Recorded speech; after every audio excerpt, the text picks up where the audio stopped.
तो एक दिन एकादशी व्रत रहे, द्वादशी का पारण करना था, तो सोचा ब्राह्मण मिल जाए, भोजन करा दिया जाए, फिर पारण करते, इससे अच्छा और क्या हो सकता है। सो महाराज दुर्वासा जी दिखाई पड़ गए। दुर्वासा जी दिखाई पड़े, कहा इतनी अच्छी बात और क्या हो सकती है। अयोध्या में दुर्वासा जी आए, कहा प्रभु आज हमें पारण करना है, तो आपका निमंत्रण है। कहा ठीक है, आप भोजन की तैयारी करो, जब तक हम सरयू से स्नान करके आते हैं। दुर्वासा जी स्नान करने के लिए गए। अम्बरीश महाराज वहां संध्या वंदन करने लगे, समय लग गया। अम्बरीश महाराज क्या करें, इंतजार कर रहे हैं कि अभी नहीं आए, अभी नहीं। द्वादशी जा रही है, बीती जा रही है, तो ब्राह्मणों से और परामर्श लिया कि महाराज निमंत्रण ले लिए हैं ब्राह्मण का, और इसे उससे पहले भोजन करते हैं तो पाप लगेगा, तो क्या करें। तो उन्होंने कहा कि जाओ भगवान विष्णु के चरणोदक का पान कर लो, समझ लो एकादशी व्रत का पालन हो गया।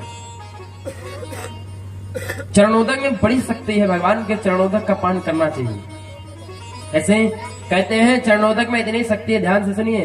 अकाल मृत्यु हरणम सर्व व्याधि विनाशनम विष्णोः पादोदकम पित्वा पुनर्जन्म न विद्यते। बोले भगवान के चरणोदक में ये शक्ति होती है कि अकाल मृत्यु को हर सकती है, सर्व पाप प्रणाशनम, सारे पाप को नष्ट कर सकती है, और फिर भगवान के लोग को चले जाएंगे, दोबारा लौट करके आएंगे नहीं। यदि ऐसा जो नित्य चरणोदक पान करता है उसकी ऐसी गति नहीं होगी। चरणोदक पान किया, भैया बैठ जाओ, बैठा लो भैया, इनको बैठा लो, आगे तो महाराज चरणोदक पान किया। दुर्वासा जी आगे, दुर्वासा जी को लगा कि पारण कर लिया, भोजन करने। दुर्वासा जी को क्रोध आया, और इतना क्रोध आया कि अम्बरीश महाराज को मारने के लिए कृत्या प्रकट कर दी। और जब कृत्या प्रकट कर दी तो कहते हैं कि महाराज दुर्वासा ऋषि इतना क्रोध में आए कि आज कृत्या मारने के लिए प्रकट किया। तो अम्बरीश महाराज हाथ जोड़ करके खड़े हो गए, लेकिन अम्बरीश महाराज की तरफ से सुदर्शन चक्र प्रकट हो गया। भगवान का सुदर्शन चक्र प्रकट हुआ और जाकर के उस कृत्या को भस्म कर दिया, और दुर्वासा ऋषि के पीछे पड़ गया।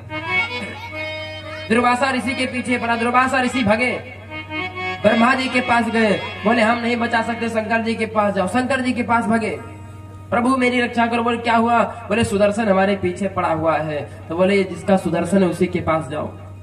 भगवान विष्णु के पास दौड़ करके गए दुर्वासा जी, कहा प्रभु अपने सुदर्शन से मेरी रक्षा करो। भगवान ने कहा क्या हुआ, बोले प्रभु बाद में बताएंगे, पहले इसको रोको जो पीछे आ रहा है।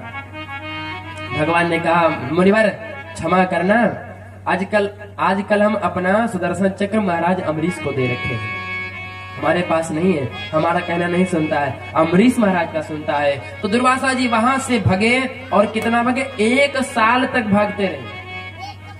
1 वर्ष वही एकादशी आई, तो महाराज अम्बरीश जी आए, अम्बरीश जी के चरणों में आकर के दुर्वासा जी गिर पड़े।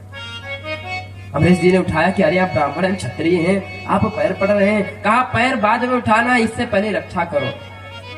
तो सुदर्शन की स्तुति की, सुदर्शन नमस्तुभ्यम, हे हजार दांत वाले सुदर्शन शांत हो जाओ, भगवान के भक्त हैं, ब्राह्मण है, इनकी रक्षा करो। सुदर्शन शांत हुआ।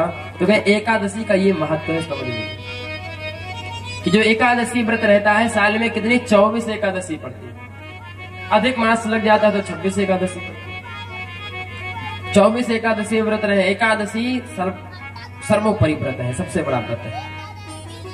और महाराज एकादशी व्रत रहे